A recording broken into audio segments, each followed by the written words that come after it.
formation of marine landforms.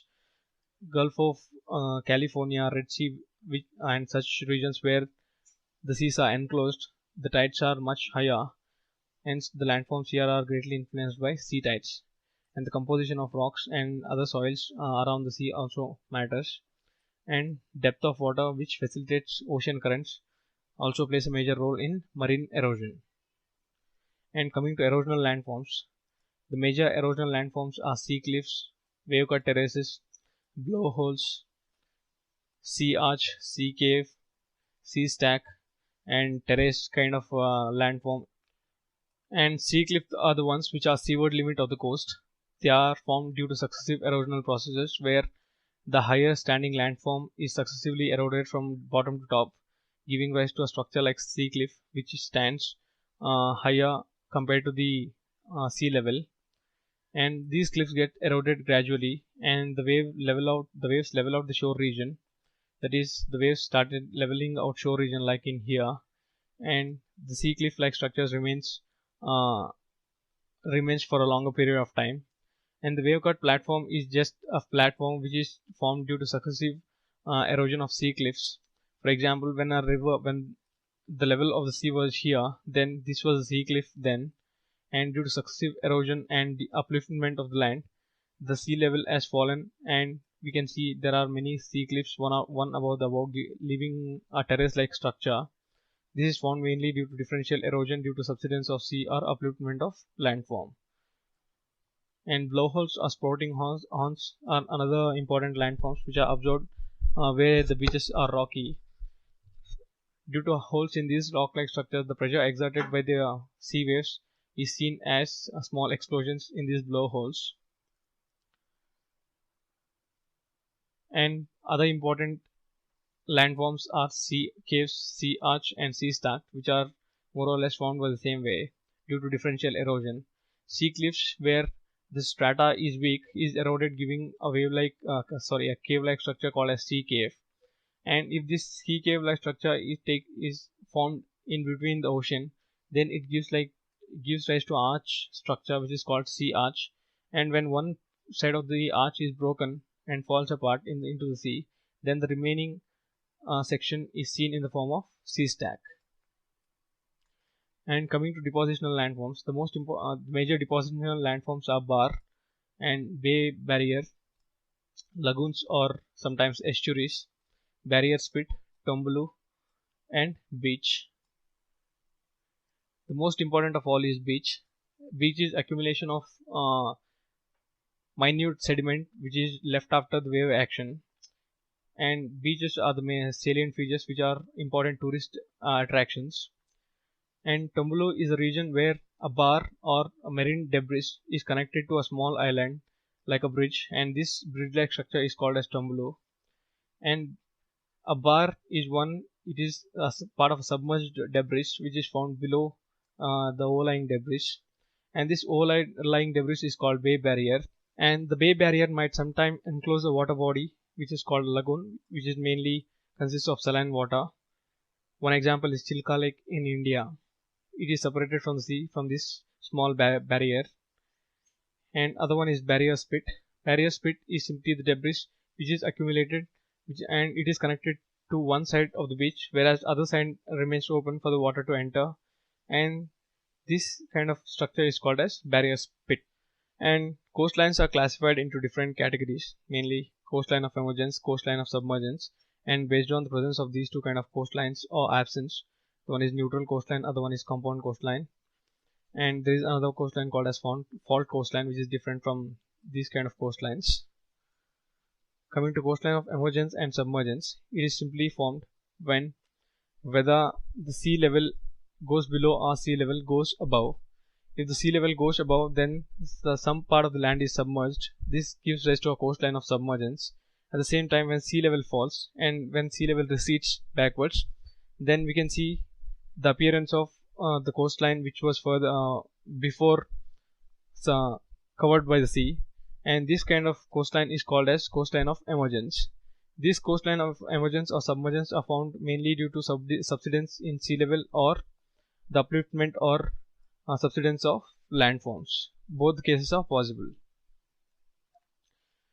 And the main kind of landforms formed by coastline of emergence are bars, spits, lagoons, salt, beaches, marshes, sea cliffs, etc.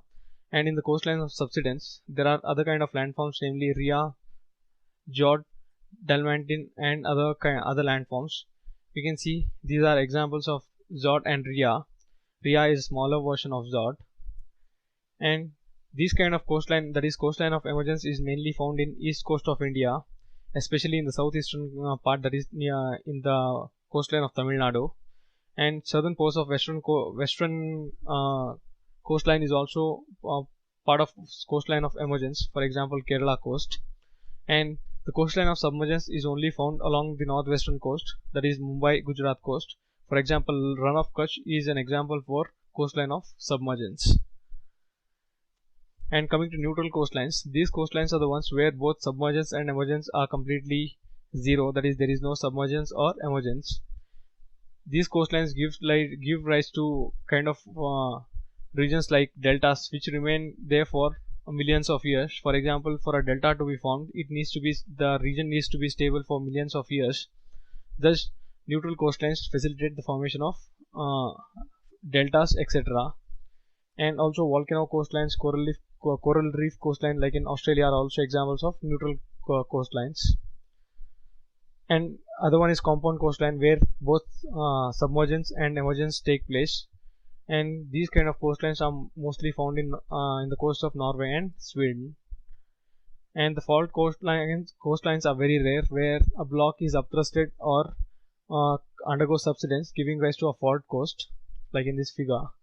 A block may be uplifted or it can subside. The neighboring block can subside, giving rise to a fault coastline. And the next important landforms are arid landforms. The cycle of erosion in arid landforms is mainly carried out by wind, and these are the major forms or landforms which are formed in arid landforms. We can see some of these are erosional in nature, whereas others like Bachans are depositional ones. And if we see erosional landforms, few rocks are found in desert regions which are shaped in the form of mushroom or umbrella shaped. These are called mushroom rocks. These are found mainly due to differential erosion. For example, wind carries more sand at the bottom, near the surface. As a result, the rock at the surface undergoes more erosion, and the above rock, which is at a height from the surface, undergoes differential or less erosion. As a result, it gives rise to a mushroom-like structure. The other one is domicils. These are formed in the same way like mushroom rocks, except that their shapes are quite different. And coming to major erosional landforms in arid regions, we can see the most important one is the plateau, which is a flat area with steep cliffs and narrow valleys. The plateau has a very hard rock on the surface. As a result, erosion here becomes less significant. And below the harder rock strata, this rock strata is softer, but as it is supported by harder rock strata, it is protected and doesn't undergo much erosion. But over millions of years, erosion in this kind of rocks can be significant.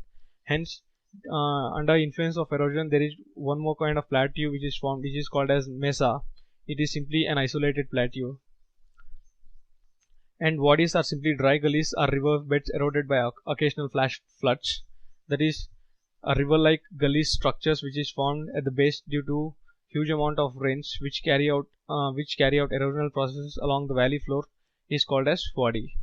And butte is much smaller version of mesa, which gives rise to a dome-like structure. Eiselberg is a resistant rock which stands tall and undergoes differential erosion. As a result, this remains over a long period of time, and it is quite different compared to the surrounding structures. Pediment is simply the deposition of all the debris which is eroded by wind, water, etc., which settles just below all these structures like plateaus and then mesa or butte. We can see these sediments are called as these are called pediments. The other important landform is palaya. Palaya is formed due to accumulation of water during rains, and it gives rise to occasional lake which is called Palaya. And bajadas are another important regions which are formed between the fans or alluvial fans, which are alluvial fans. These are the alluvial fans where most of the silt is deposited, and between due to coalescence of these kind of fans, we can see these three fans coalesce. Coalescence of these three fans gives rise to a landform called as bajada. And oases are other important features of deserts. These are not erosional landforms, but they are important features. And bachans are depositional landforms. We'll see in detail. And few other basic erosional landforms in arid areas are seen like rill, gully, ravine, badland, gorge, and canyon. Rill is simply a small stream of a water-flown structure which is left after intense erosional processes, and these rills becomes bigger and give rise to gullies. And gullies where vertical erosion is significant, the base of the gully is completely eroded, giving rise to a structure called ravine. And many such ravines over a mountain topography give rise to a badland topography. As we can see in this figure, there are many gullies and ravines all along the slope of these mountains. And gorge is the extended version of ravine where a V-shaped valley is prominent. And canyon is a U-shaped or slightly bigger version of gorge where due to successive erosion these blocks fall into the sea and into the river, and these are successively eroded. And in canyon, though it is a kind of V-shaped valleys, but still the upper sections are divided by much large distances. That is, upper landforms are divided by much larger distances. For example, Grand Canyon in along Colorado River in USA is one good example. And there are few rocks we have seen: mushroom and domiciles. Other ones are Jejuan, which are bigger version of mushroom rocks, and edangs, which are simply ridge-like structures which are found in semi-arid to arid regions, which are a continuous ridge-shaped landforms. These are mostly seen in China, that is near Gobi Desert. And coming to depositional landforms, sand dunes and loess are the important depositional landforms. Sand dunes are mostly found in intense desert landforms like Sahara, Thar, etc., whereas loess are found in semi-desert to arid landforms. Loess are sedimentary deposits which are found mostly in Gobi Desert. And the final ones is karst landforms, or the landforms formed by erosional processes in limestone sediments. Different landforms are as seen in this figure. Stalactite and stalagmite are important examples for depositional kinds of karst landforms, whereas other ones are erosional in nature. Karst window is a cave-like structure which is formed due to differential erosion, and the bigger structure of karst window is called cavern. Sinkhole is simply a hole in which water completely disappears. This water flows below the limestone sediments where there are numerous streams inside. This is sinkhole. And bogas are more or less just other version of sinkholes, where even here the water disappears when the water flows into these regions. This is because limestone sediments are porous in nature, that is, there are huge amount of pores. As a result, after a certain period of time, the water starts seeping in through these pores and reaches the ground levels below the surface. As a result, in limestone sediments, water disappears in the form of sinkholes and bogas. And this is the end of cycle of erosion and associated landforms.